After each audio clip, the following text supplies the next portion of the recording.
Billionaire makes shocking decision. After seeing little girl at his late wife's grave. Before the story begins, drop a comment below and share where you're watching us from. The morning fog hung like a specter over Oakwood Cemetery, wrapping the gravestones in a ghostly embrace. Richard Blackwood stood motionless before a marble headstone, his tall figure cutting a solitary silhouette against the gray landscape. His expensive charcoal suit and perfectly groomed appearance contrasted sharply with the raw emotion in his eyes as he stared at the engraved name. Sarah Elizabeth Blackwood, beloved wife, 10 years. A decade since he'd held her hand as she took her final breath. A decade of building his empire higher and wider as if steel and glass could fill the void she left behind. "I made another billion this year, Sarah," he whispered, his voice rough from disuse. "Blackwood Technologies just launched the neural interface you always said would change everything. You were right. As usual." The autumn wind carried the scent of approaching rain, but Richard remained unmoved. At 45, he had achieved everything society deemed important: wealth, power, influence.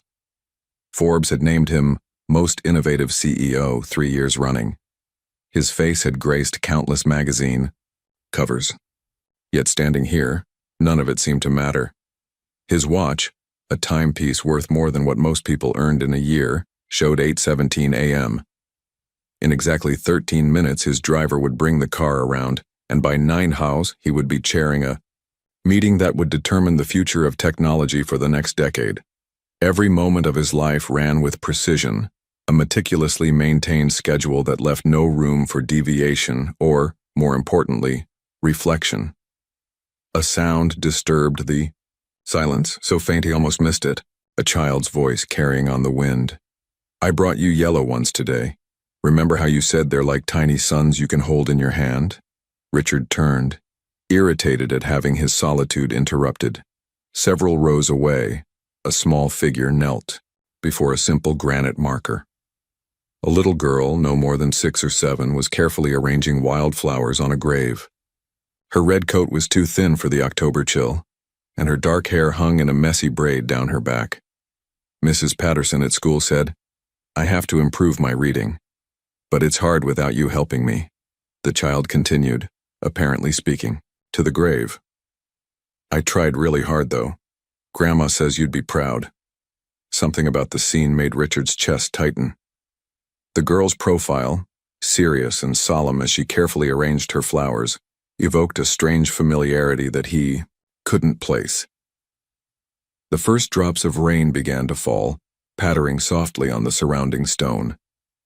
The girl glanced up at the sky but made no move to leave. Instead, she simply pulled her inadequate coat tighter around her small frame and continued her one-sided conversation. "I should go soon. Grandma doesn't know I came here before school. She works really hard, but she's always tired and coughing a lot. I try to help, but..." Richard checked his watch again. 8:22. His driver would be waiting. The meeting couldn't start without him, but Marcus Hayes, his potential Japanese investors, would be irritated by any delay. Billions rode on this meeting. Rain intensified, and Richard turned to leave, taking 2 steps toward the cemetery gates before stopping. The girl was still there, her small shoulders now hunched against the rain, her coat beginning to darken with moisture. She seemed determined to finish whatever ritual she had started, regardless of the weather. Something inside Richard, something long dormant, stirred uncomfortably. He had built his empire on calculated decisions, on never deviating from the optimal path. His board of directors often remarked that Richard Blackwood didn't make emotional decisions, yet his feet moved of their own accord, leading him away from the path to his waiting car and toward the kneeling child. By the time he reached her, rain was falling steadily, plastering her hair to her head. "You should get out of the rain," he said, his voice coming out more gruffly than intended. The girl looked up, startled. Her eyes were an unusual shade of amber, wide with surprise and a wariness that seemed too mature for her young face. For a moment she just stared at him, as if trying to determine his intentions. "I'm almost done," she finally said. turning back to the grave. I need to finish telling her about my week. Richard found himself at a loss for words. He stood awkwardly, rain soaking through his Italian wool suit, as the girl continued to speak softly to the headstone. Jessica Lynn Reynolds, beloved daughter and mother. The dates showed she had died just over a year ago. Listen, he tried again. I have an umbrella in my car. Let me at least drive you somewhere dry. Where's your grandmother? The girl considered him for a long moment, her amber eyes seeming to look straight through his carefully constructed facade. It was unsettling. Grandma's at home. She's not feeling well today. She hesitated, then added, She doesn't know I came here. You shouldn't be out alone, Richard said, surprised by the concern in his voice. It's not safe. A strange expression crossed the girl's face, something between amusement and sadness. Nothing bad ever happens at Mom's grave, she said with the absolute certainty of childhood. She watches over me. The rain was coming down harder now, and Richard made a decision. He shrugged off his expensive suit jacket and held it over the child's head. I'm Richard, he said, crouching down to her level. What's your name? Emma, she replied, still watching him with those unsettling amber eyes. Emma Reynolds. Well, Emma Reynolds, I think your mother would understand if you finished your visit another day. She wouldn't want you catching pneumonia. Emma seemed to consider this logic, then nodded slowly. She reached out to touch the headstone one last time, a gesture so tender it made Richard's throat tighten unexpectedly. Bye, Mom, she whispered. I'll come back when it's sunny. As she stood, Richard noticed how truly inadequate her coat was, thin, too small, and patched in several places. He kept his jacket held over her as they walked toward the cemetery gates, the girl maintaining a careful distance from him despite the shelter he offered. Where do you live, Emma? I'll have my driver take you home. Pinewood Gardens, she answered, after a moment's hesitation. Building C. Richard knew the area, a rundown housing complex on the outskirts of the city, about as far from his penthouse as one could get while still being in city limits. His driver, James, raised a questioning eyebrow when Richard appeared with a soaking wet child in tow, but was too professional to comment. Change of plans, Richard announced, opening the rear door of the black Bentley. We're taking Miss Reynolds home first. Emma hesitated before the open car door, her eyes widening at the leather interior. Your car is nicer than Principal Warner's, and he said his was the fanciest in the whole town. Despite himself, Richard felt the corner of his mouth twitch upward. It's just a car, he said, though both of them knew it was much more than that. As Emma settled into the back seat, her small hand clutching the edge of the leather cautiously, as if afraid to fully touch it, Richard's phone began buzzing incessantly. His assistant, multiple board members, the Japanese investors, everyone demanding to know where he was. Pinewood Gardens, Building C, he instructed James, ignoring the phone. He could feel a strange sensation blooming in his chest, something he hadn't experienced in a very long time. It felt suspiciously like purpose. Emma looked up at him from beneath wet lashes. Are you in trouble now because of me? Richard considered the question, aware that his entire meticulously scheduled life had just veered off course because of this chance encounter. The Richard Blackwood of yesterday would have considered it an inconvenience, a deviation to be corrected. But something about this small, solemn girl speaking to her mother's grave had triggered something long buried inside him. As the car pulled away from the cemetery, Richard Blackwood made the first spontaneous decision he'd made in a decade. No, Emma, he said, surprising himself with his certainty. I don't believe I am. Little did he know that this rainy morning encounter was far from random, and that the amber-eyed child sitting beside him would soon turn his carefully ordered world completely upside down. The sleek Bentley looked jarringly out of place as it pulled up to Pinewood Gardens. Emma directed them to a faded blue door on the ground floor of Building C. That's our apartment, she said, gathering Richard's still damp jacket that had somehow ended up wrapped around her shoulders. I should speak with your grandmother, Richard insisted, ignoring another call from his assistant. Emma led him to the door, knocked tentatively, and called out, "Grandma, it's me."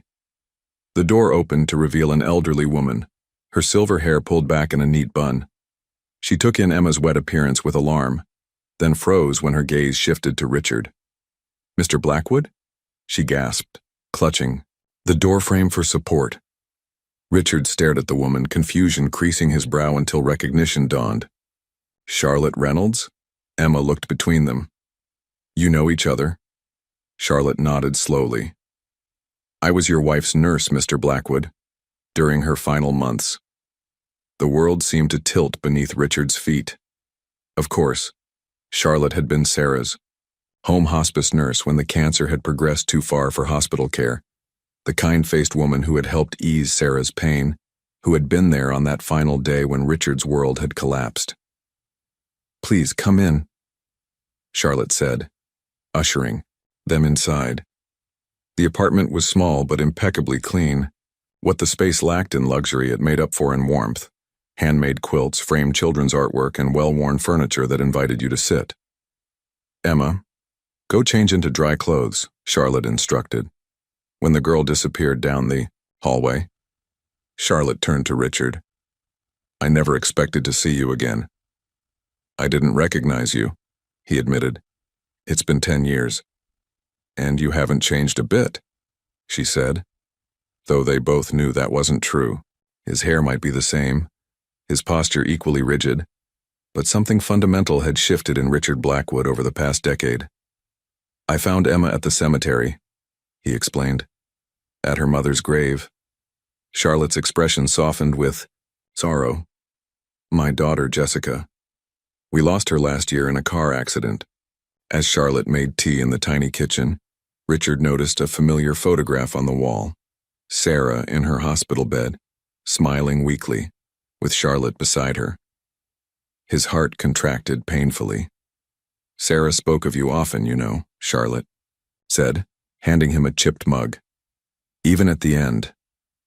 Before Richard could respond, Emma returned wearing dry clothes, carrying a drawing pad. "I made this for you," she said, shyly offering him a page. The drawing showed 3 figures: a tall man, in a suit, a small girl, and an older woman, all holding hands beside a grave covered in yellow flowers. "That's us," Emma explained unnecessarily. "At my mom's grave. And you didn't even get mad about your fancy jacket getting wet." Richard stared at the childish drawing, feeling something crack inside him, something that had been frozen solid for 10 years. "Thank you, Emma," he managed, his voice uncharacteristically rough. As he prepared to leave, Charlotte walked him to the door. "Emma has your wife's eyes," she said quietly. "I noticed it the first time I held her as a baby. The same remarkable amber." Richard stepped back into the waiting Bentley, instructing James to take him to the office. But as the car pulled away, he found himself looking back at the small blue door, feeling as though he'd left something important behind. Richard's mind was elsewhere during the rescheduled meeting with the Japanese investors. While his mouth formed words about market projections and neural interfaces, his thoughts kept returning to Emma's amber eyes and Charlotte's revelation. Those eyes. Sarah's eyes. Mr. Blackwood? Marcus Hayes, his VP of operations, was staring at him expectantly. "I apologize," Richard said, straightening in his chair. "Please continue." Later that evening, alone in his penthouse overlooking the city, Richard opened a drawer he hadn't touched in years. Inside lay a small velvet box containing Sarah's wedding ring and a photograph. Sarah at the beach, laughing into the camera, her amber eyes catching the sunlight. The same eyes that had looked up at him from beneath wet lashes in the cemetery.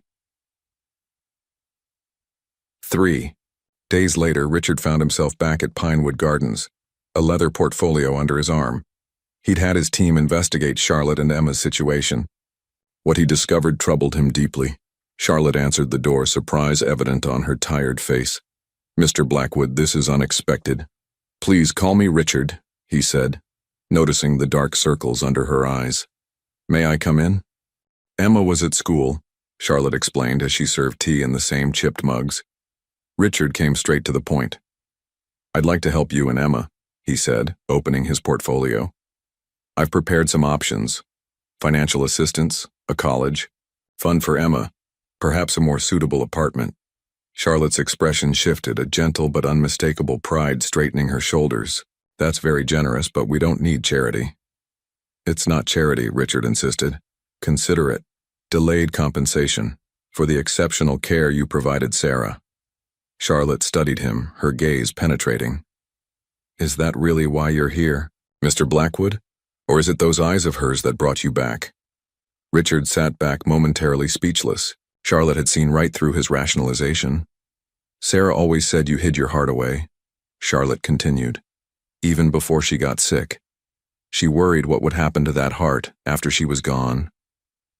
The front door opened before Richard could respond, and Emma burst in, her school backpack bouncing against her small frame. Mr. Blackwood, she exclaimed, genuinely delighted. Did you come to see our home? I told Madison at school about your car, but she didn't believe me. Hello, Emma, Richard said, feeling that strange warmth again. How was school? We learned about butterflies. They start as something ugly and turn into something beautiful, she announced, dropping her backpack to rummage through it. Look, I drew one for you. Richard accepted the crayon drawing, oddly touched. It's excellent. The detail in the wings is impressive. Emma beamed, then asked with childlike directness, Are you going to be our friend now? The question hung in the air. Charlotte watched him carefully, and Richard realized he was at a crossroads. He could write a check, ease his conscience, and return to his ordered existence. Or he could do something far more terrifying. I'd like that very much, he heard himself say. As he left the apartment, Charlotte followed him into the hallway. Emma needs stability, not fleeting interest, she warned softly. If you come into her life, she'll count on you being there. Richard nodded, understanding the weight of what he was committing to. I know. As the Bentley pulled away, his phone rang. It was Marcus, panic evident in his voice. The board's called an emergency meeting. They're questioning your commitment after you missed the Japanese meeting. Richard gazed back at Building C, thinking of the small blue door and what lay beyond. Kit, tell them I'll be there, he said. And Marcus? Clear my schedule for Sunday afternoons from now on. He had a standing appointment to keep with a little girl with amber eyes. Chapter 4.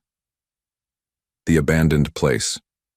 Richard stood before the wrought iron gates of the Blackwood country estate, keys dangling from his fingers. Vines crawled up the stone pillars, and the once manicured gardens had surrendered to wilderness. He hadn't been here since Sarah's death. Sir, shall I wait? James asked from the Bentley. No, Richard replied. This might take a while. The key turned with resistance in the lock. Inside, furniture sat draped in white sheets like ghosts, dust particles dancing in the shafts of light that broke through the closed curtains. The air smelled of abandonment and faded memories. Richard moved through the house with reverence, his footsteps echoing on the marble floors.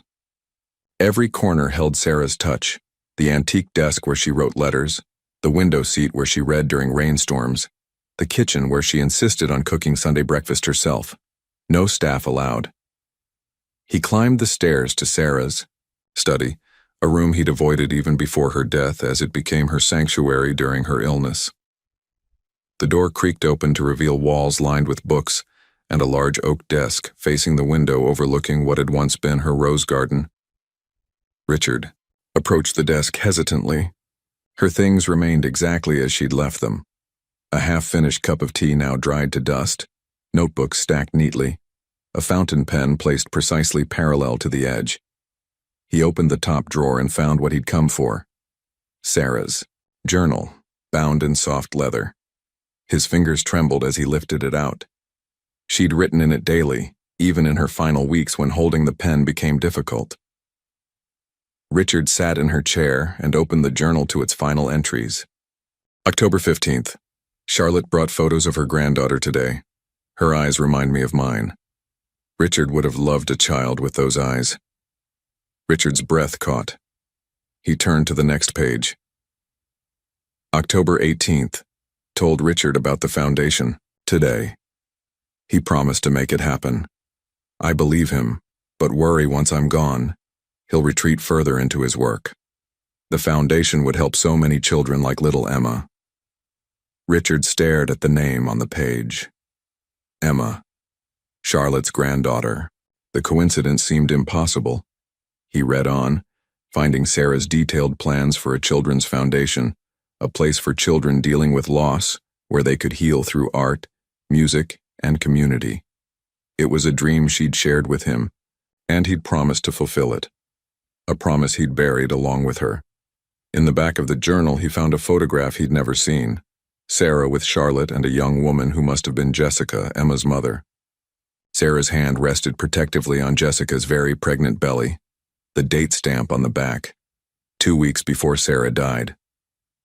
Richard closed the journal, overwhelmed. The foundation he'd never built, the promise he'd never kept, the connections between Sarah, Charlotte, and Emma that seemed too significant to be coincidental. As he rose to leave, a thought struck him. If Sarah had died while Jessica was still pregnant with Emma, how had Charlotte known Emma had Sarah's eyes when she was a baby? Back in the Bentley, Richard made a decision. James, take me to Blackwood Tower. At his office, Richard summoned his architects and legal team. For hours, they worked through preliminary plans and paperwork. By evening, he had the beginnings of a proposal. A community center for children experiencing loss, to be built on land the company already owned, near Pinewood Gardens. As he stared at the plans spread across his desk, his phone rang. It was Charlotte. Emma's been asking when you'll visit again, she said, her voice revealing both hope and caution. She's drawn more butterflies for you. Richard looked at Sarah's journal beside the architect's renderings. Actually, he said, I have something I'd like to discuss with both of you. Something important. As he hung up, Richard gazed at the photograph of Sarah, Charlotte, and Jessica. For the first time in 10 years, he felt something long dormant stirring inside him. Purpose. And perhaps redemption. Emma's face lit up when Richard arrived at their apartment, clutching her butterfly drawings as if they were precious gems. You came back.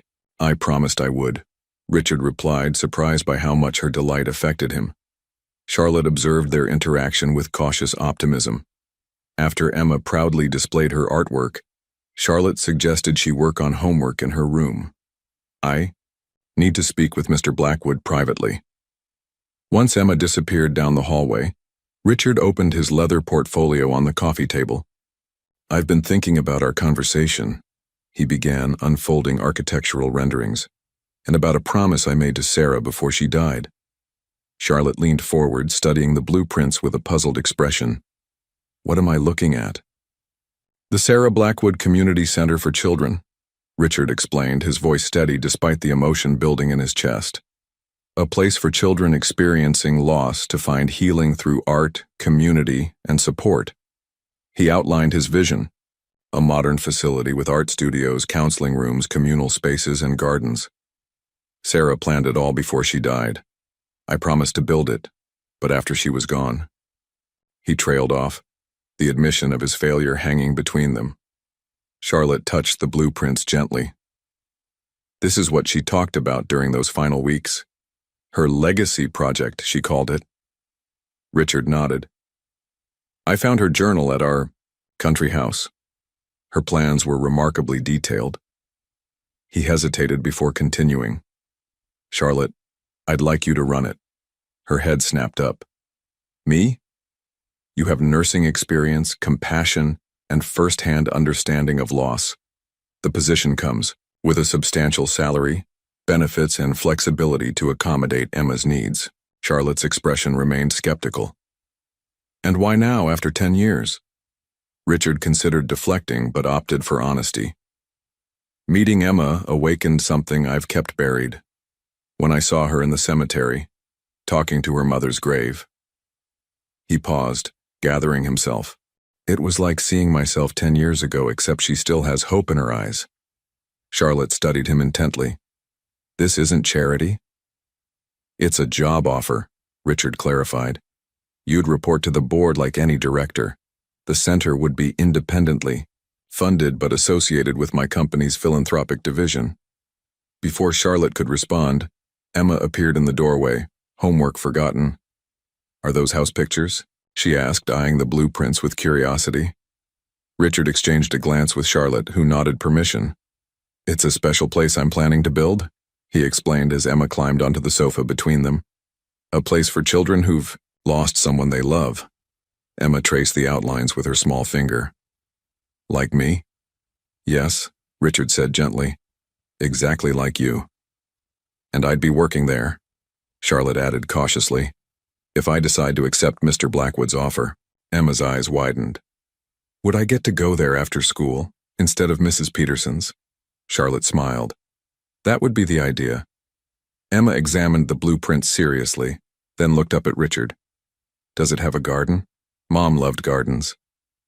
"It will now," Richard promised, making a mental note. Emma nodded approvingly, then delivered her verdict. "I think you should say yes, Grandma." Charlotte laughed softly. "It's not quite that simple, sweetheart." "Why not?" Emma asked with a child's straightforward logic. "Mr. Blackwood is nice, and you always say we should help other people who are sad." The simple wisdom left both adults momentarily speechless. Charlotte finally sighed. "I'll consider it, Richard. Truly. But I need time." "Of course," he agreed, gathering his materials. As he prepared to leave, Emma pressed her butterfly drawings into his hands. "These are for your office," she declared, "so you don't forget about us." Richard carefully tucked them into his portfolio. "I couldn't forget if I tried, Emma."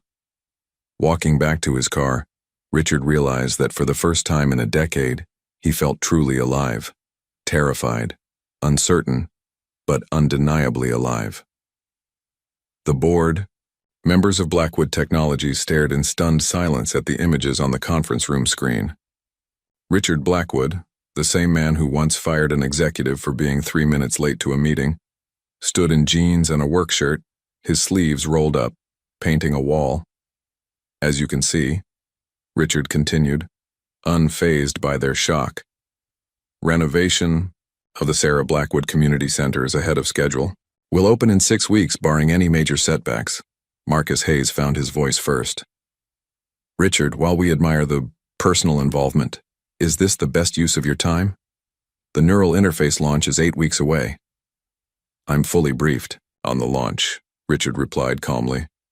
"The community center takes only my Sunday afternoons and occasional evenings." After the meeting adjourned, Marcus lingered behind. "Permission to speak freely?" Richard nodded, collecting his notes. "What's really going on? First you missed the Japanese investors, then you launched this community center out of nowhere, and now you're painting walls like a common laborer." Marcus's concern was genuine. "The board is worried." Richard considered his response carefully. "Do you remember what Sarah used to say about legacy, Marcus? That true legacy isn't what you build, but who you help along the way," Marcus quoted softly. "Exactly. For 10 years, I've focused exclusively on the what. It's time I balanced the equation." Later that afternoon, Richard arrived at the construction site of the community center. What had been an abandoned warehouse 3 weeks ago was rapidly transforming. Workers moved efficiently through the space, erecting walls, installing wiring, and preparing plumbing. Charlotte had accepted his offer, though not without establishing clear boundaries. She insisted on maintaining her independence, refusing Richard's offer to relocate to a better apartment until she earned enough to afford it herself. "Mr. Blackwood," Emma's voice rang out across the site. She wore a child-sized hard hat and a paint-splattered apron, waving enthusiastically from a corner where she and Charlotte were organizing art supplies. Richard made his way over, nodding, to workers who had initially been intimidated by him but now offered friendly greetings. "We're painting the mural wall today," Emma announced, pointing to a large blank wall. "Miss Abigail said I could help design it." Abigail Chen, the art therapist Richard had hired on Charlotte's recommendation, smiled warmly. "Emma has quite the eye for color." "Is that so?" Richard asked, genuinely interested. "Come see." Emma grabbed his hand without hesitation, a gesture that still surprised him, and pulled him toward a table covered with sketches. I think we should have a big tree and butterflies. Lots of butterflies. And maybe the sky should change colors, like a rainbow but softer. Richard examined her, drawings with appropriate seriousness. These are excellent ideas, very professional. Emma beamed at the praise. Want to help? I can teach you. Before he could respond, Charlotte approached, clipboard in hand. Emma, let Mr. Blackwood breathe. He probably has important meetings to get to. Actually, Richard said, checking his watch, my schedule is clear until tomorrow morning. Emma's face lit up. Then you can stay. I'll show you how to paint butterflies. For the next 3 hours, Richard Blackwood, CEO of a multi-billion-dollar corporation, sat cross-legged on the floor with Emma learning to paint butterflies. His technique was precise but lacked creativity, a fact Emma pointed out with brutal honesty. You're making them all the same, she observed, her nose wrinkling. Butterflies aren't supposed to match exactly. That's what makes them special. Richard studied his row of identical blue butterflies. You're right. What would you suggest? Close your eyes and feel the colors, Emma instructed seriously. That's what Mom used to say. Don't think about it so much. Charlotte, watching from across the room, couldn't suppress a smile at the sight of Richard Blackwood obediently closing his eyes, paintbrush in hand, being instructed by a 6-year-old. Later, as the sun began to set, casting long shadows through the windows, Charlotte brought Richard a cup of coffee. He sat back on his heels, surveying their progress. The mural was taking shape, a whimsical landscape with an enormous tree, countless butterflies of varying shapes and colors, and a sky that transitioned from dawn to dusk. She's good for you, Charlotte observed quietly, nodding toward Emma, who was carefully washing brushes with Abigail. I'm beginning to think Sarah orchestrated this somehow, Richard admitted, accepting the coffee. Finding Emma at the cemetery that day, it feels like more than coincidence. Charlotte's expression softened. Sarah always did play the long game.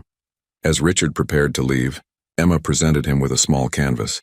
On it was a remarkably detailed butterfly, its wings a vibrant amber, the exact shade of her eyes.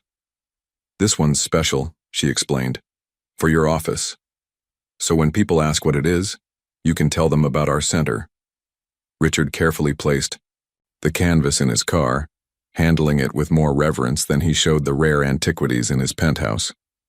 On the drive home, he realized his hands were stained with paint, his expensive watch speckled with blue and purple dots. For the first time in memory, he didn't care about the imperfection. His phone chimed with a message from Charlotte. Emma says your butterflies need work, but she's willing to give you another lesson next Sunday.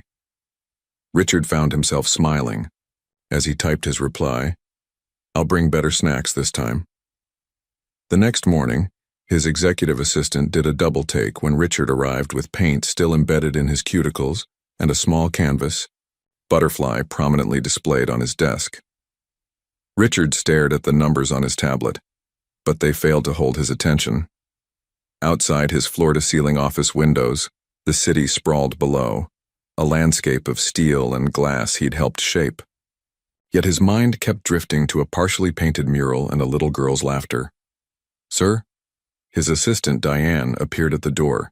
The quarterly reports are ready for your review, and Mr. Hayes is asking about the neuromatrix presentation for tomorrow's investors' call. Thank you, Diane. Could you also order a collection of children's art supplies? High quality, professional grade if possible. If Diane was surprised by the request, her professional demeanor betrayed nothing. Any specific items, sir? Watercolors, acrylics, quality brushes. He hesitated, realizing he was out of his depth. Actually, I'll send you a list from Ms. Chen at the community center. As Diane departed, Richard noticed Marcus hovering in the doorway. Concern etched across his features. Come in, Marcus, Richard sighed. I can practically hear you thinking. Marcus closed the door behind him. The board is questioning your focus, Richard. Henderson specifically mentioned you left yesterday's budget meeting early to, and I quote, paint butterflies with orphans. Emma is not an orphan, Richard corrected sharply. And Henderson should focus more on our declining market share in Asia than my personal schedule. Marcus approached the desk, his voice lowering. Richard, we've worked together for 15 years. I've never seen you like this. The community, center this girl and her grandmother. It's changing you. Is that a bad thing? No, Marcus admitted. Actually, you seem more human, but others are interpreting it as weakness, distraction. The vultures are circling. Richard considered this. The corporate world was indeed cutthroat, a reality he'd not only accepted but exploited throughout his career. He'd built his reputation on being ruthlessly focused, emotionally detached, and consistently victorious. Let them circle, he finally said. The neural interface launch will quiet them down. Marcus didn't seem convinced. And if it doesn't? Richard's eyes drifted to Emma's butterfly canvas. Then perhaps it's time for Blackwood Technologies to evolve, just as its CEO is evolving. That evening, instead of working late as was his custom, Richard left the office at 6 and directed James to drive him to Pinewood Gardens. He'd called ahead and Charlotte had invited him for dinner, a simple gesture that nevertheless felt monumental. Emma answered the door, her face lighting up. You're here. I told Grandma you'd come exactly at 6 because you're always on time. The apartment smelled of home cooking, a scent so foreign yet achingly familiar that Richard paused in the doorway, momentarily transported to childhood memories of his mother's kitchen before she'd left. It's just chicken and vegetables, Charlotte said, misinterpreting his hesitation. Nothing fancy. It smells wonderful, Richard assured her, presenting a small gift bag to Emma. I brought something for our art lessons. Emma peeked inside and gasped theatrically. Real artist brushes like Miss Abigail uses. She threw her arms around Richard's waist in a spontaneous hug that left him momentarily frozen before he awkwardly patted her back. Dinner was a revelation. The three of them around the small table, Emma chattering about school, Charlotte sharing stories from her nursing days, and Richard finding himself talking about Sarah in a way he hadn't in years. Not with grief, but with fondness and even occasional laughter. She once replaced all my dress socks with identical ones in bright purple, he recalled, smiling at the memory. Said if I was going to be so predictable in my wardrobe, I should at least have colorful feet. After dinner, while Charlotte cleaned up despite Richard's offers to help, Emma showed him her school project, a family tree. See, here's me and Grandma and Mom up in heaven, she explained, pointing to the crayon figures. But I don't know what to put on this side.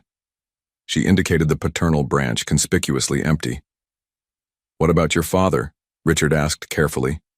Emma shrugged. Mom said he wasn't ready to be a dad. Grandma says sometimes grown-ups make choices that hurt other people, even when they don't mean to. The wisdom in Charlotte's explanation struck Richard deeply. How many choices had he made that hurt others, all in pursuit of his own agenda? Emma, Charlotte called from the kitchen. Time to get ready for bed. After Emma reluctantly departed, Richard helped Charlotte with the dishes, an activity so domestic he couldn't recall the last time he'd engaged in it. Thank you for including me tonight, he said quietly. Charlotte studied him. You know, when Sarah was sick, she worried about you more than herself. She said you'd build walls so high no one would be able to reach you. Richard concentrated on drying a plate. She wasn't wrong. No, but she also believed someone would come along who could scale those walls. Charlotte smiled sadly. I think she'd be pleased it was a 6-year-old with paint-stained fingers. Later, as James drove him back to his penthouse, Richard received a text from Henderson. Emergency board meeting called for tomorrow morning. Topic: leadership concerns. Richard closed the message without responding. For the first time in his career, a corporate threat didn't fill him with strategic fury. Instead, he found himself thinking of Emma's family tree, with its empty spaces waiting to be filled. James, he said suddenly, change of plans for tomorrow. I'll need you to pick me up at 7 a.m., then collect Emma and Charlotte at 7:30. Sir? The board wants to discuss leadership, Richard replied, a new resolve forming. I think it's time they see exactly what leadership looks like. The evening air held the first real chill of autumn as Richard stood on the rooftop garden of the nearly completed community center. Below him, the city lights twinkled like earthbound stars, while above, the real ones struggled to shine through urban light pollution. In 5 days, the Sarah Blackwood Community Center would officially open. Earlier that morning, the board meeting had been unexpected.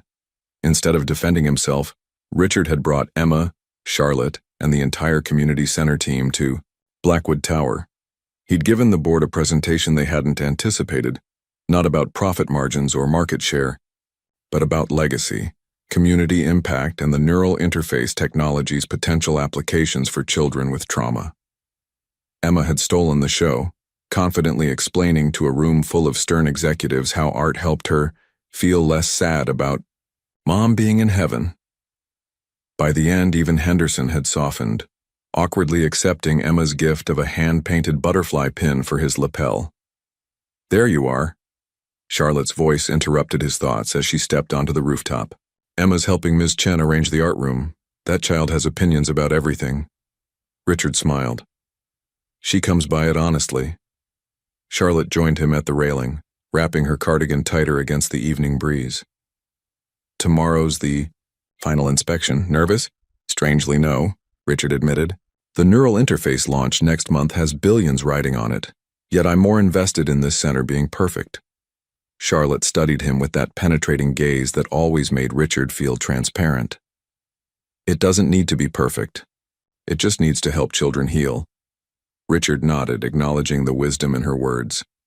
After a comfortable silence, he said, "I've been thinking about setting up a scholarship fund in Sarah's name for the children here, something to help with college when the time comes."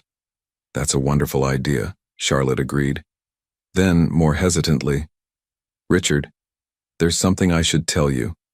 I'm not sure I'm the right person to run this center."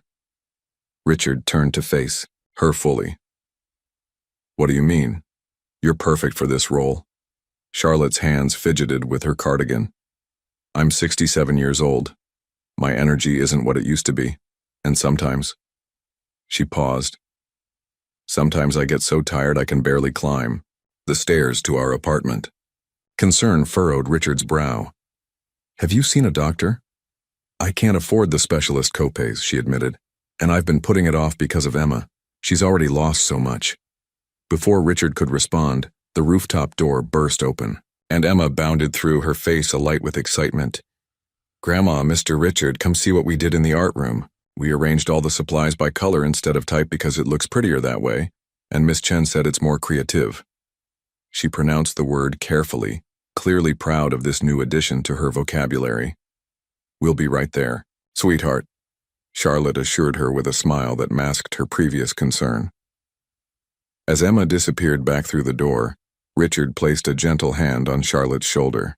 "First thing tomorrow, I'm having my personal physician see you. No arguments," he added when she began to protest. "Consider it a workplace benefit." Charlotte sighed but nodded. "Emma can't lose another person, Richard." "She won't," he promised, though they both knew it wasn't a promise anyone could truly keep.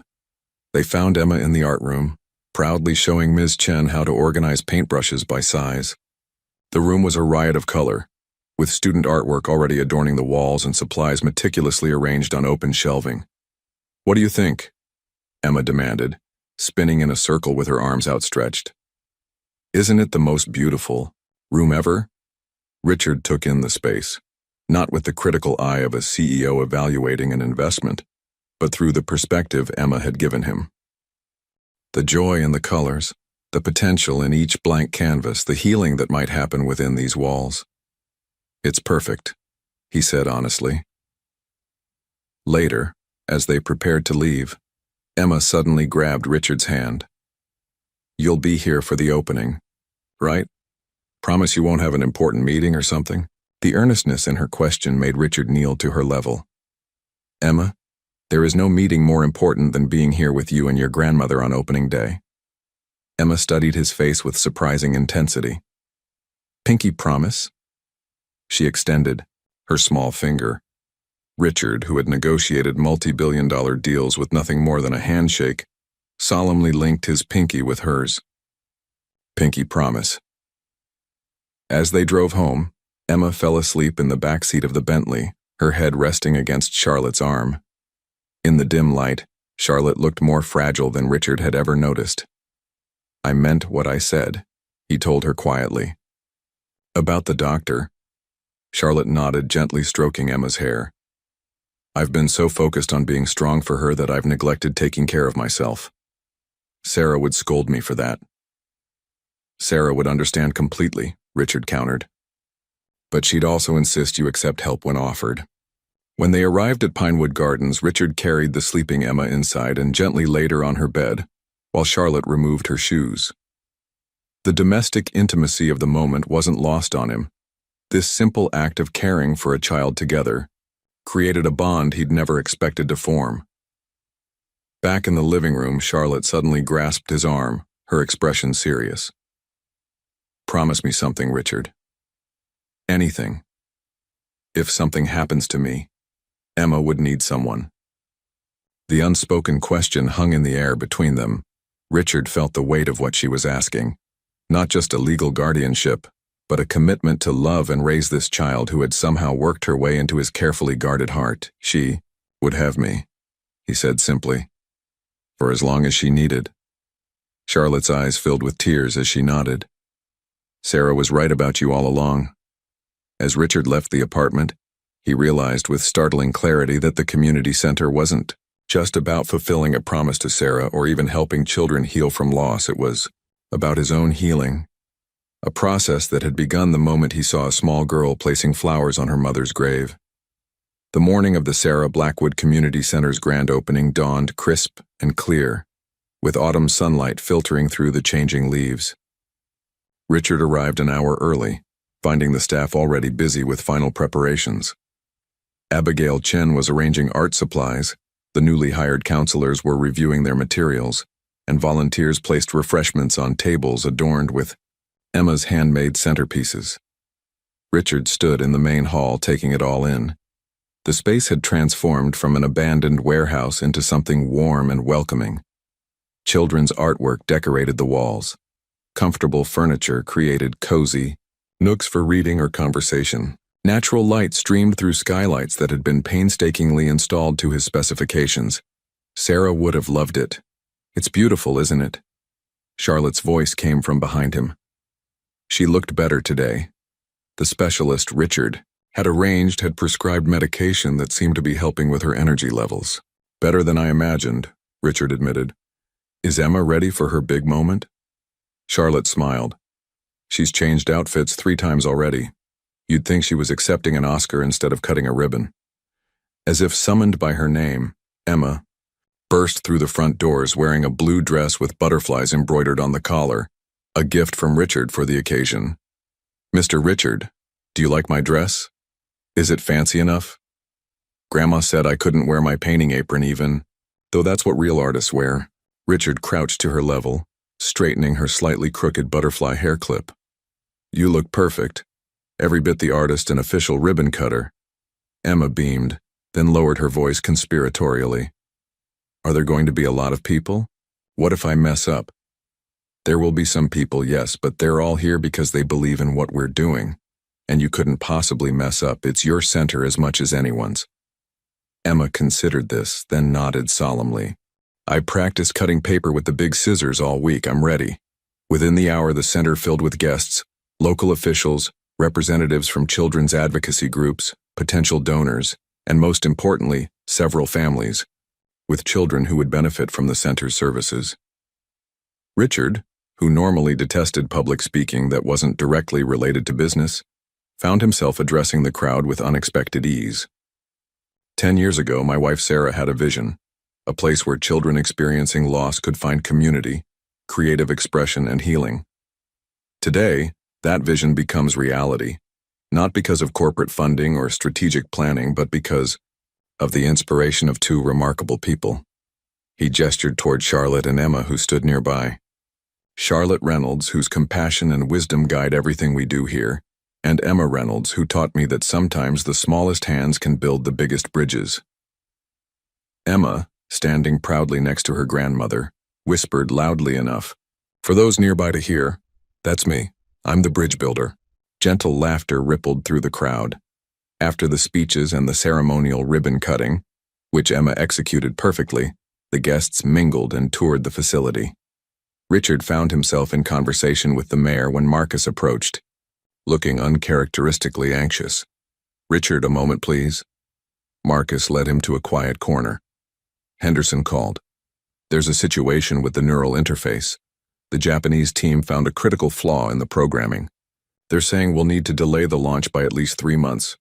3 months ago, this news would have sent Richard into crisis mode. He would have canceled everything, flown to Tokyo immediately, and worked around the clock until the problem was solved. Instead, he found himself nodding calmly. Set up a video conference for tomorrow morning. We'll assess the situation and develop a plan." Marcus looked stunned.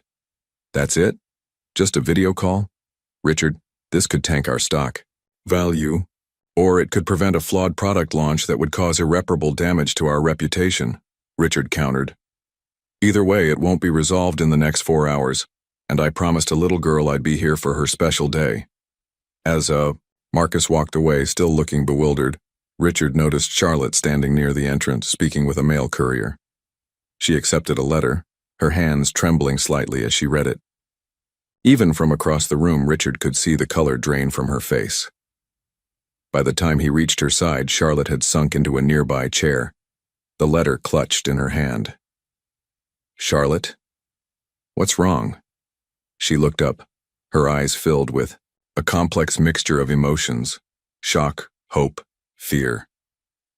"It's from Thomas," she whispered, her voice barely audible above the celebration around them. "My son." Richard recalled their conversations about Charlotte's family. Thomas was Emma's uncle, who had disappeared years ago, struggling with addiction and leaving his sister Jessica to raise Emma alone. "What does he say?" Richard asked gently. "He's been in recovery for 2 years. He says he heard about Jessica's death and—" Her voice broke. "He wants to see Emma, to make amends." Emma appeared at their side, punch cup in hand, immediately sensing something was wrong. "Grandma, are you sad?" Charlotte quickly folded the letter and managed a smile. "No, sweetheart, just surprised. We've received a letter from someone I haven't heard from in a long time." "Who?" Emma asked with a child's direct curiosity. Charlotte exchanged a glance with Richard, silently asking for support. He nodded slightly. "Your Uncle Thomas," Charlotte said carefully. "Your mother's brother, he wants to meet you." Emma's brow furrowed in concentration. "I have an uncle? Like in stories?" "Yes, sweetheart, though I haven't seen him in many years." Emma considered this new information with remarkable composure. "Does he like butterflies too?" Charlotte laughed softly, tears in her eyes. "I don't know, darling, but we might get to find out." As the celebration continued around them, Richard sat with Charlotte and Emma, the letter between them representing yet another unexpected turn in their increasingly intertwined lives.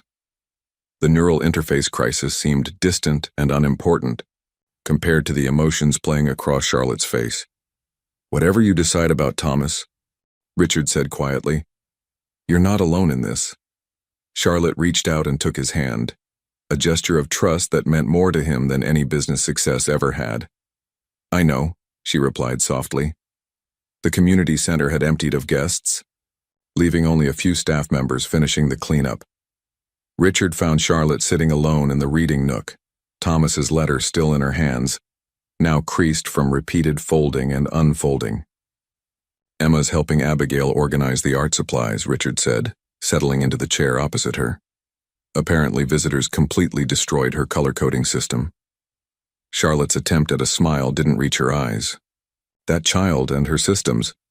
Sometimes I wonder which one of us is really in charge. A comfortable silence fell between them. Through the large windows, the sunset painted the sky in hues of orange and pink, casting a warm glow over the room. Richard waited patiently, giving Charlotte space to gather her thoughts.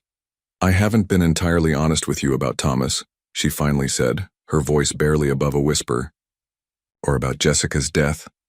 Richard leaned forward slightly, his full attention on Charlotte. "I'm listening."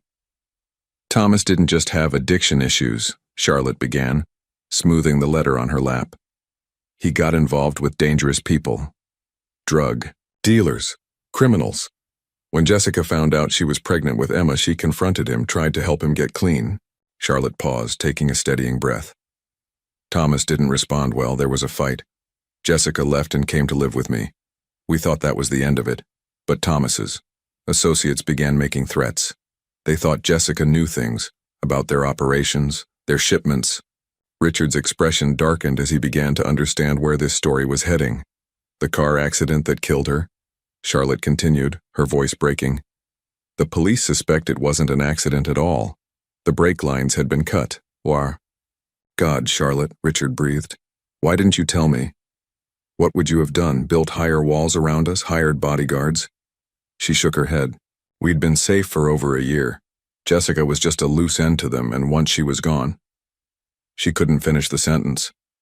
And now Thomas wants to see Emma, Richard said, the protective instinct he felt toward the child surprising him with. It's ferocity. Charlotte nodded, handing him the letter. Read it yourself. Richard unfolded the paper, noting the neat, careful handwriting. Dear Mom, I don't know if you'll even open this letter, and I wouldn't blame you if you threw it away. I've been sober for 2 years, 3 months, and 14 days. My sponsor says I need to make amends to those I've hurt, but I know some damage can never be repaired. I heard about Jessica. Words can't express my guilt and grief. Her death is on my hands, even if I didn't physically cut those brake lines. The people I was involved with are gone now, most in prison, some dead. The police detective who investigated Jess's case helped me get into rehab when I finally hit bottom. I know I have no right to ask, but I'd like to meet my niece. Not to be part of her life, I haven't earned that. But just to see her once, to apologize, to let her know her mother was the best person I've ever known, and that what happened wasn't Jessica's fault. I'm working as a carpenter now, living clean, in Cedar Ridge. I understand if your answer is no. I'll respect whatever boundaries you set. With love and more regret than I can express. Thomas. Richard read the letter twice, searching for inconsistencies or manipulation, but found only what seemed like genuine remorse. Do you believe him? He asked, returning the letter to Charlotte. I want to, she admitted. He included his sobriety chip in the envelope. 2 years. She pulled out a small bronze medallion. But how can I risk Emma's safety? After everything she's been through. From across the center, they heard Emma's bright laughter as she directed the cleanup efforts with characteristic enthusiasm.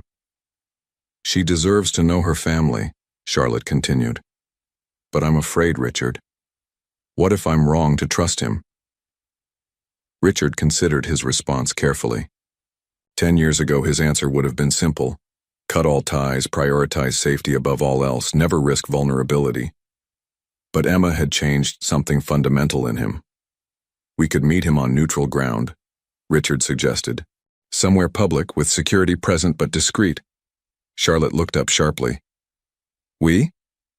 If you'd like me there, Richard clarified. You and Emma aren't alone in this, Charlotte. The full impact of his words seemed to hit Charlotte all at once. Tears welled in her eyes as she reached across and squeezed his hand. Sarah would be so proud of the man you're becoming, she whispered. Their moment was interrupted by the patter of small feet as Emma ran toward them, clutching a piece of paper. Look what I found when we were cleaning. It was under the visitor book. She thrust a faded photograph into Charlotte's hands. Charlotte gasped softly. The photo showed Jessica, pregnant and smiling, with a younger Thomas beside her. His arm was protectively around his sister's shoulders. Who are they? Emma asked, studying her grandmother's reaction. Charlotte's eyes met Richard's, a silent question passing between them. He nodded encouragingly. This, Charlotte said, pulling Emma gently onto her lap, is your mother, before you were born?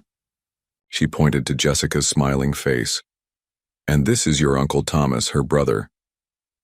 Emma studied the photograph with intense concentration. My mom was pretty. Yes, Charlotte agreed, her voice thick with emotion. She was beautiful, inside, And out. And my uncle? Emma asked. Is he nice like Mr. Richard? Charlotte hesitated, clearly struggling with how to explain Thomas's complicated history to a 6-year-old. Your uncle made some mistakes. Richard interjected gently. Like all of us do. But he's trying to be better now. Emma seemed to consider. This. Is that why he wrote you a letter, because he's sorry? Charlotte nodded, amazed at Emma's perception. Yes, sweetheart, he wants to meet you. Emma's eyes widened. Me? Really? Then her expression grew serious. Will you and Mr. Richard be there too?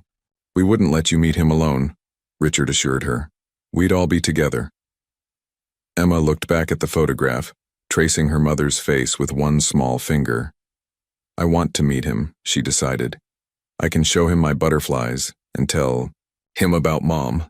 Charlotte pulled Emma closer, burying her face in her granddaughter's hair for a moment to compose herself. We'll see, sweetheart. We'll see. As night fell completely outside the windows, the four of them remained there. Charlotte, Emma, Richard, and the ghost of Jessica in the photograph, connected by loss, hope, and the tentative formation of something that felt remarkably like family. Later, after driving Charlotte and Emma home, Richard sat in his car outside their apartment building, watching the lights in their windows. His phone buzzed with messages about the neural interface crisis, board members demanding his immediate attention. For the first time in his career, Richard turned his phone off completely and drove home in silence, his mind on a little girl who had asked if her uncle might like butterflies too. 3 months had passed since the community center's opening, and autumn had given way to winter's first tentative embrace.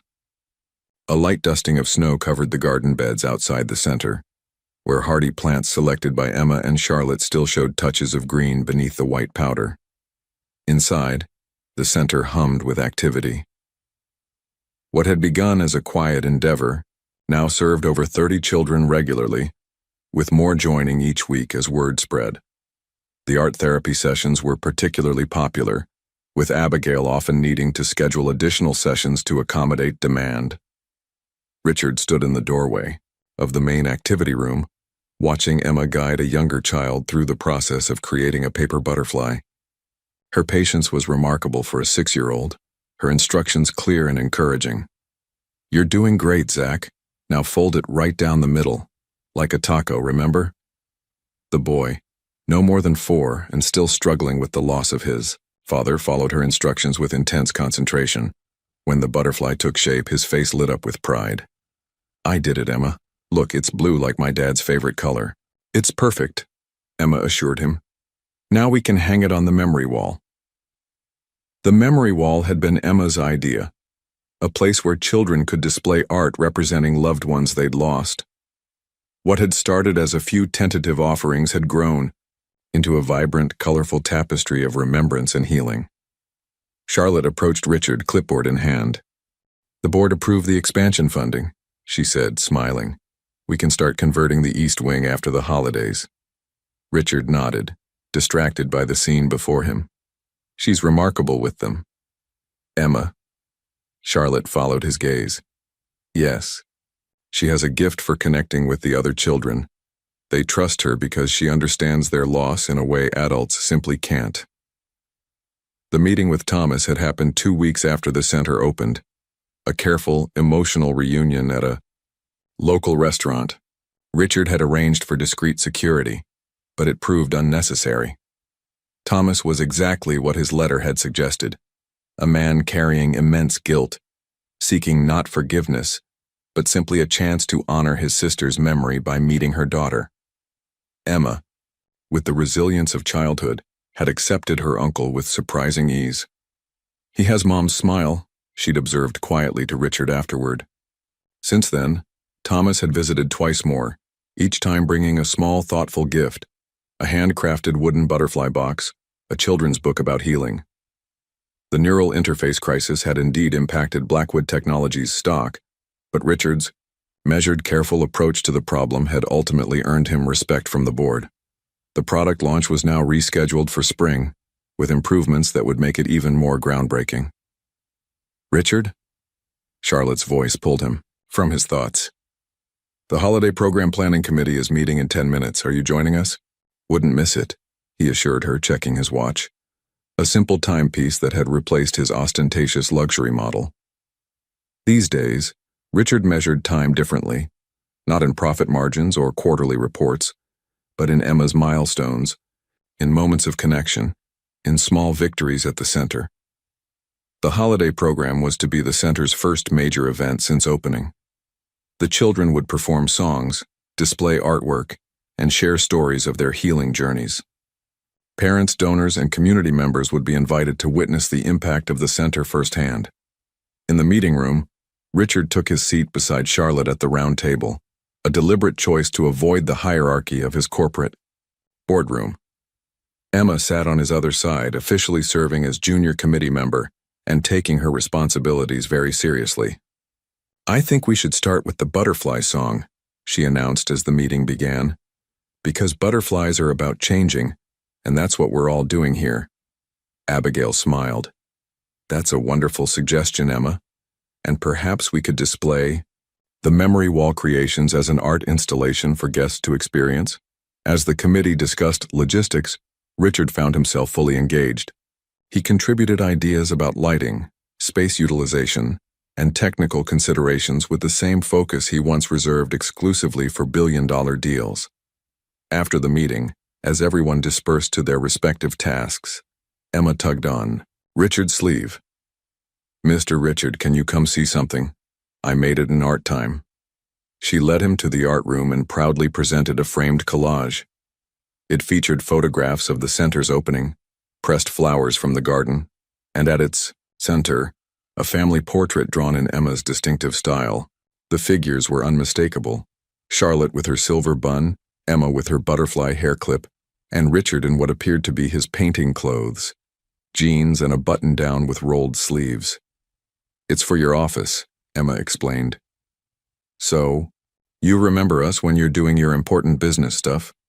Richard crouched to examine the artwork more closely, touched beyond words. "Emma, this is beautiful, but I don't need a reminder to think of you and your grandmother. You're always in my thoughts." Emma beamed, then grew serious. "Grandma says you're like family now, are you?" "Like family?" The question caught Richard off guard, its simplicity belying its profound implications. He considered his response carefully. "I'd like to be," he said finally. "If that's what you and your grandmother want." Emma's response was immediate and definitive. "We do. Grandma smiles more when you're around. And you need us too because you were lonely before." The perceptiveness of her observation struck Richard deeply. He had been lonely, profoundly so. Though, he'd buried that awareness beneath work and achievement. "You're right," he admitted. "I was lonely. Not anymore, though." Emma nodded, satisfied with his answer. "Good, because we're having spaghetti for dinner tonight and Grandma says you're coming over. I'm helping make the sauce." As they walked hand in hand toward the center's entrance where Charlotte waited, Richard realized that somewhere along the way, his carefully structured visits had evolved into something organic and natural. Sunday dinners, weeknight homework help, Saturday mornings in the center's garden. A routine built not around obligation but connection. Outside, the snow had begun falling again, soft flakes drifting lazily in the winter light. Emma skipped ahead to Charlotte, chattering excitedly about the holiday program plans.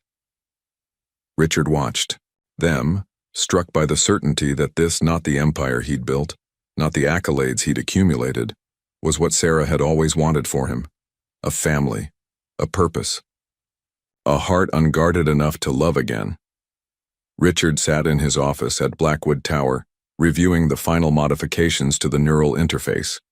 The launch was only weeks away, and the improvements had made the technology even more revolutionary than originally designed. His intercom buzzed. "Mr. Blackwood, Emma Reynolds is on line 1. She says it's important." Richard smiled, setting aside the technical documents immediately. Emma calling his office was a rare occurrence, permitted only for super important things, according to the system they'd established. "Emma, everything okay?" "Mr. Richard." Her voice bubbled with excitement. "Guess what? I'm going to be Student of the Month."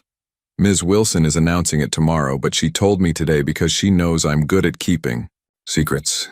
That's wonderful news, Emma. Congratulations. And there's a special ceremony on Friday afternoon. They give you a certificate and everything. Grandma already asked for time off from the center. She paused. I was wondering if you could come too. The hesitation in her voice made Richard's chest tighten. He quickly checked his calendar. A board meeting was scheduled for Friday afternoon, the last major overview before the neural interface launch.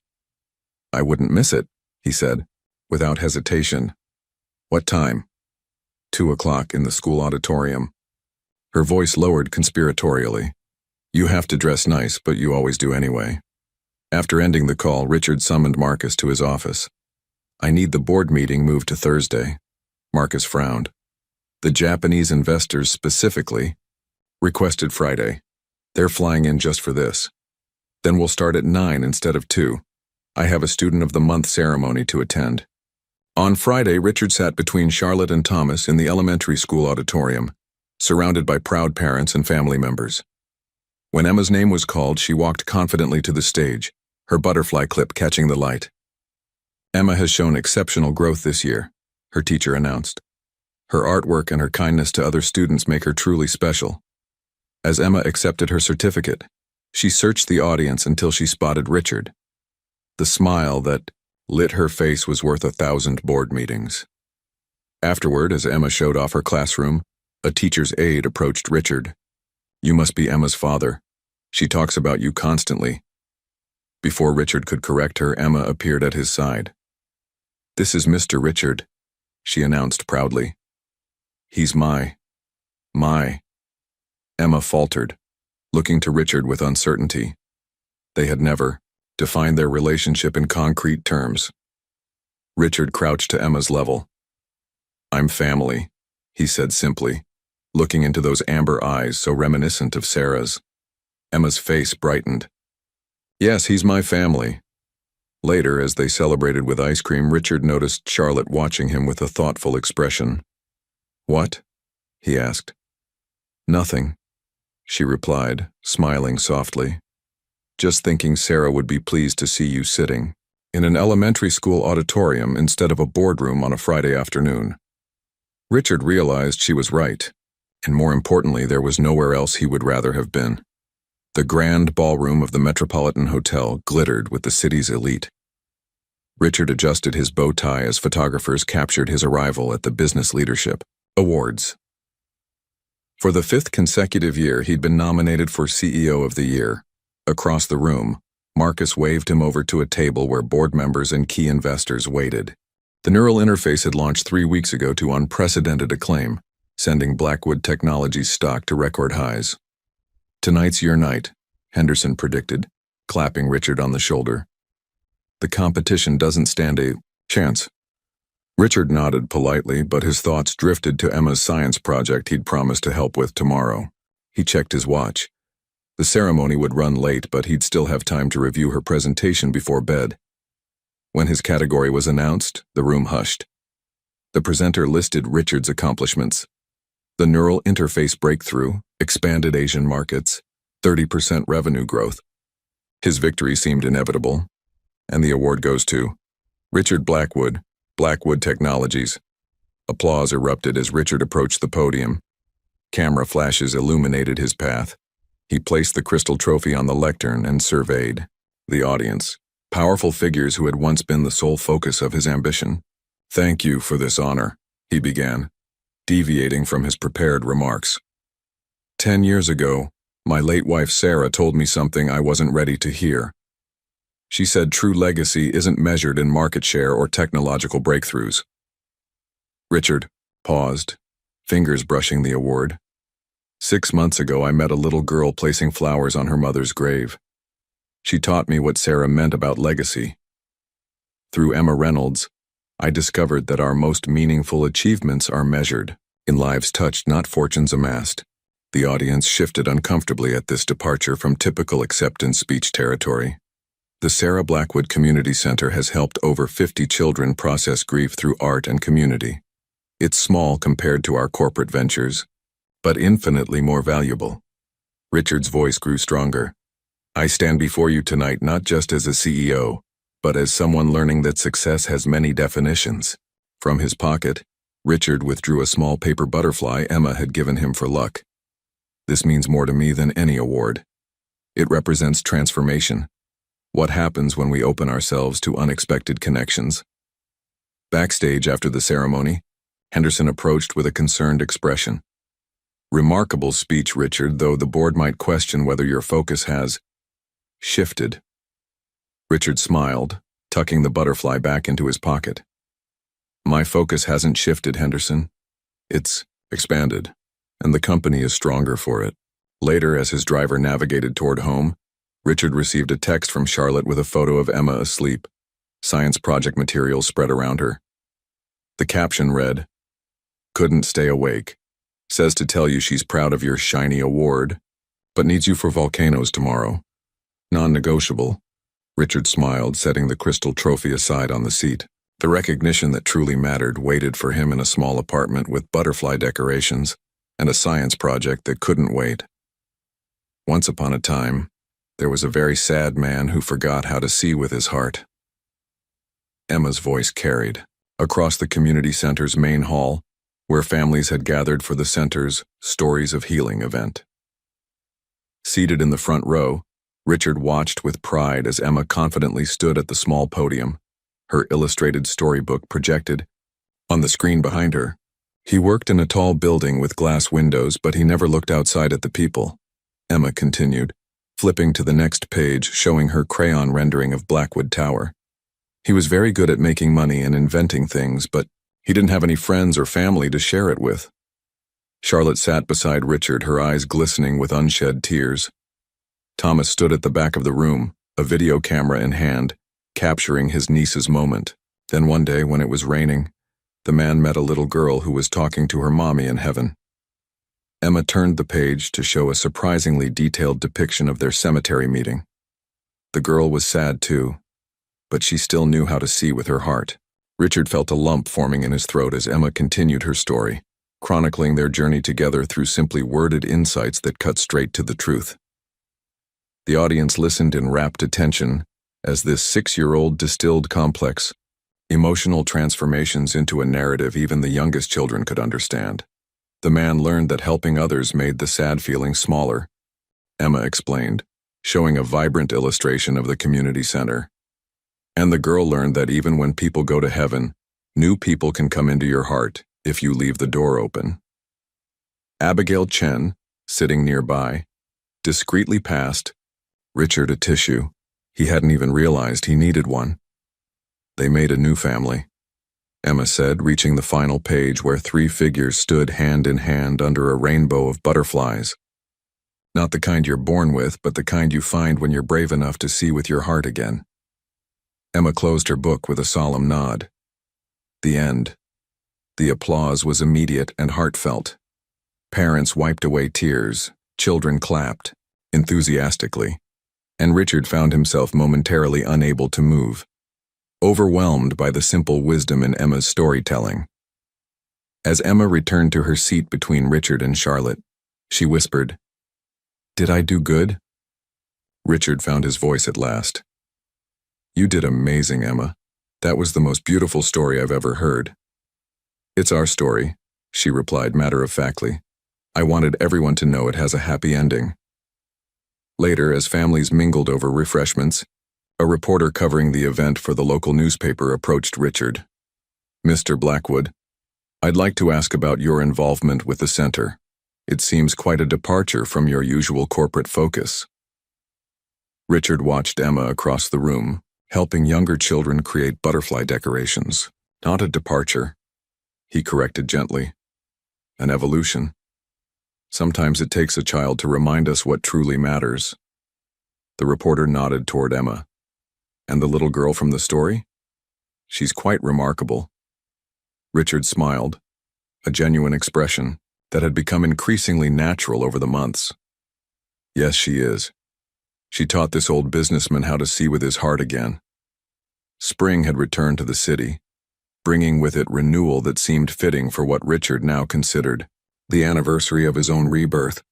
Almost exactly 1 year had passed since he'd encountered Emma in the cemetery, since his carefully ordered world had been beautifully disrupted.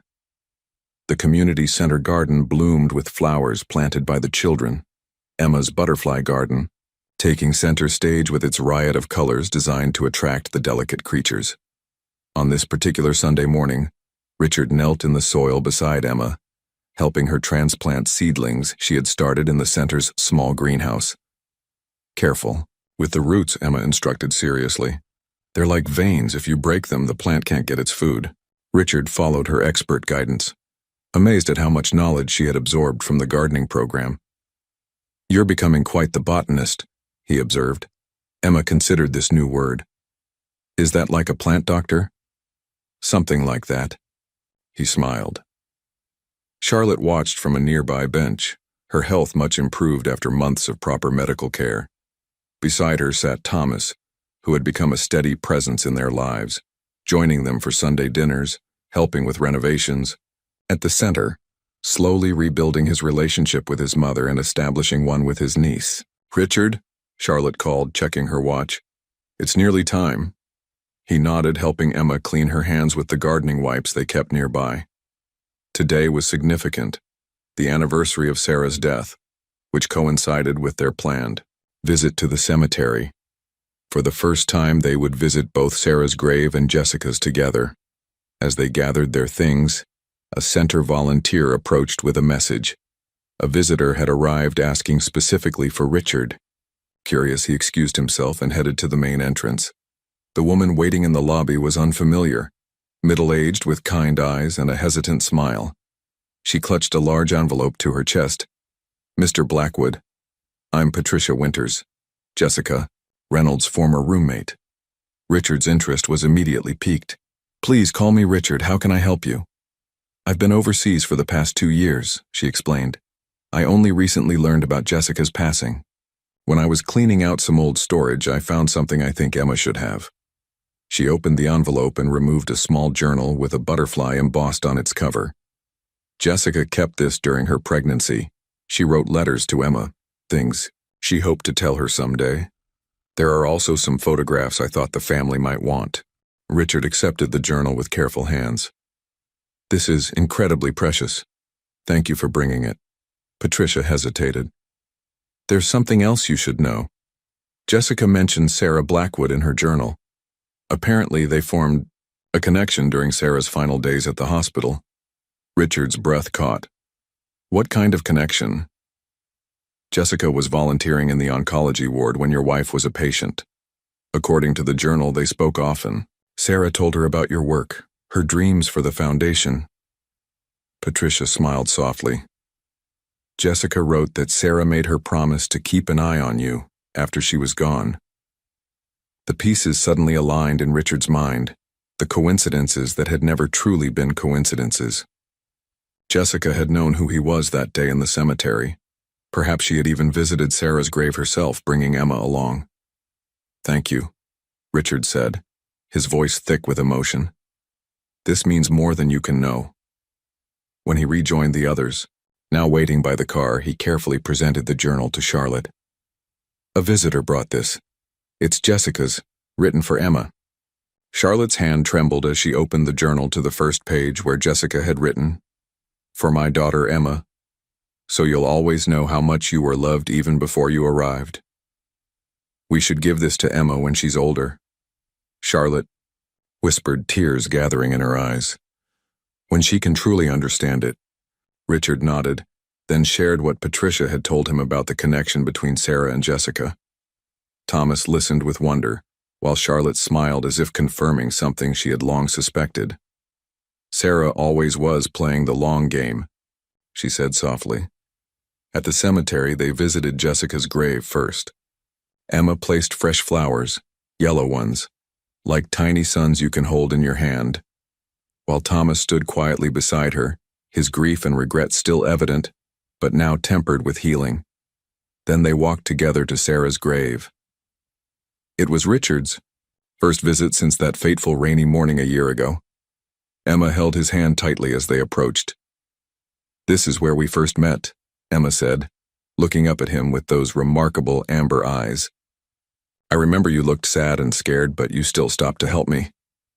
Richard knelt beside the headstone, tracing Sarah's name with gentle fingers. I think she sent you to me, he said quietly, to remind me how to live again.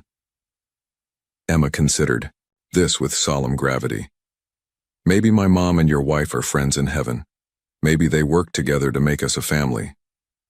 From the mouth of a child, the sentiment felt not only possible but probable. Richard looked at the small group surrounding him. Charlotte with her wisdom and strength, Thomas working toward redemption, and Emma, the unexpected catalyst who had changed everything. I think you're right, he agreed. As they stood together, in the gentle spring sunshine, Richard felt a sense of completion. The void that had consumed him for 10 years was filled not with achievement or accolades, but with the love of this unlikely family that had formed around him. Later, as they planted memorial flowers at both graves, Emma worked with focused determination, patting the soil firmly around each stem. Mr. Richard, she said suddenly, looking up at him. I've been thinking. About what? He asked, recognizing the expression that usually preceded one of her profound observations. Since we're a family now, maybe you could just be Richard instead, Mr. Richard, or... She hesitated, suddenly shy. Maybe something else if you want. Richard felt his heart expand in his chest, understanding the significance of what she was asking. He looked to Charlotte, who nodded almost imperceptibly, her eyes shining with approval. I would be honored, he said, his voice steady despite the emotion threatening to overwhelm him. Whatever you decide to call me, I'll always be here for you, Emma. Always. She nodded, satisfied, and returned to her planting. But as they gathered their gardening tools to leave, Emma slipped her small hand into his and said just loudly enough for him to hear, Thank you, Dad. And in that moment, standing between the graves of two women who had shaped his fate in ways he was only beginning to understand, Richard Blackwood finally came home. The end.